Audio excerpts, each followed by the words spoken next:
Okay students, आज हम शुरू कर रहे हैं सिविक्स का चैप्टर।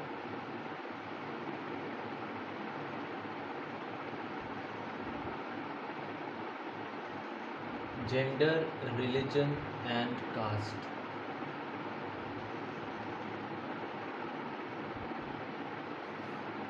इसके पहले आपने डाइवर्सिटीज़ के बारे में पढ़ा होगा, क्लास 9th ही पढ़ा है कि different caste, creed, religion, language बोलने वाले, डिफरेंट कल्चर वाले लोग हमारे यहाँ इंडिया में हैं।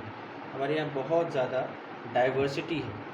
अब इस डाइवर्सिटी को अकोमोडेट करने के लिए अभी हमने बात करी किसकी, डाइवर्सिटी की। तो ये डाइवर्सिटी रिलीजन पे में भी हो सकती है, कास्ट है, लैंग्वेज है,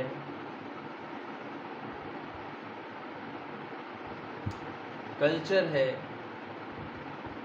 एट्सेट्रा एट्सेट्रा। बहुत सारी चीज़ें ऐसी हैं जो हमारे यहाँ डिफरेंट स्टेट्स में डिफरेंट है। हमारे एक ही स्टेट में डिफरेंट तरीके के लोग हैं, डिफरेंट कास्ट के लोग हैं, डिफरेंट रिलीजन के लोग हैं। तो नेक्स्ट इसमें कॉन्सेप्ट आता है अकोमोडेशन का, यानी हमने कितने अच्छे तरीके से अकोमोडेट किया हुआ है, कैसे हम साथ मिलजुल के रह रहे हैं और बिना किसी कन्फ्लिक्ट के, बिना किसी झगड़े के। इश्यूज़ अराइज होते हैं, इश्यूज़ भी अराइज होते हैं, बहुत सारे इश्यूज़ हैं, और उनको हैंडल करने के लिए हमारे पास political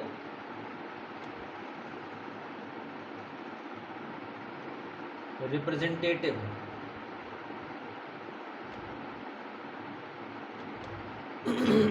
democratically elected political representative.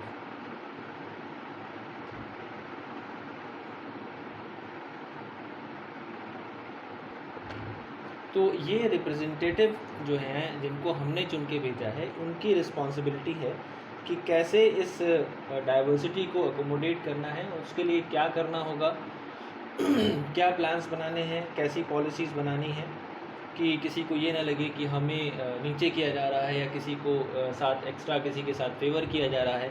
तो इन सारे इश्यूज़ को, माइनॉरिटीज़ हैं, रिलीजियस माइनॉरिटीज़ हैं, उनको भी ध्यान में रखना है।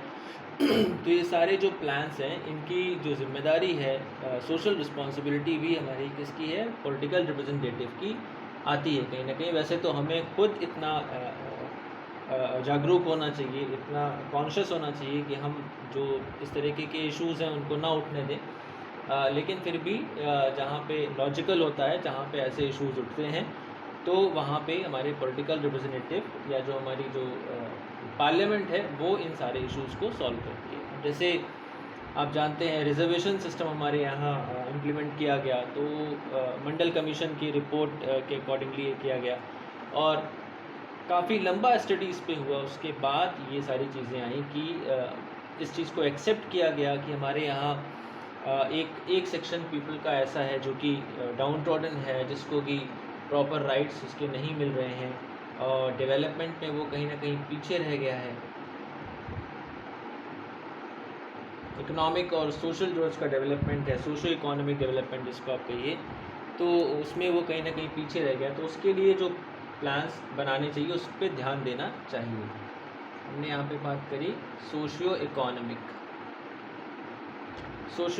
डेवलपमेंट की बात करी, यानी सोसाइटी में उसकी रेपुटेशन, सोसाइटी में उसको उसके साथ इक्वल बिहेवियर हर जगह, और इकोनॉमिक यानी जो अपॉर्चुनिटीज़ हैं आगे बढ़ने की, जो इकोनॉमिक या फाइनेंशियल स्टेटस में अगर हम देखें, उसके आगे बढ़ने की जो अपॉर्चुनिटी है वो उसको मिले, यानी सोशो इकोनॉमिक डेवलपमेंट उसका होना चाहिए। तो इसलिए हमारे यहाँ रिजर्वेशन सिस्टम को इम्प्लीमेंट किया गया, और आज उसके हम काफ़ी ज़्यादा जो रिज़ल्ट्स हैं वो देखने को मिलते हैं। तो ये सारी चीज़ें हमारी आ जाती हैं पार्लियामेंट के पास। जो हमारा लेजिस्लेचर है वो ये सारी चीज़ें करता है।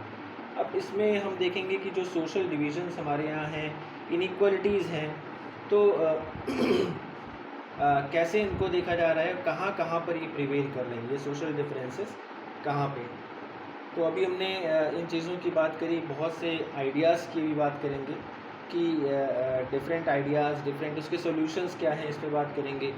और गर्ल्स एजुकेशन, गर्ल्स को कैसे इक्वल राइट्स नहीं मिल रहे थे, आज क्या रेपुटेशन है, क्या सिचुएशन है गर्ल्स की, क्या उनके लिए प्लान्स इम्प्लीमेंट किए गए हैं, ये सारी चीज़ें इसमें हमको डिस्कस करना है।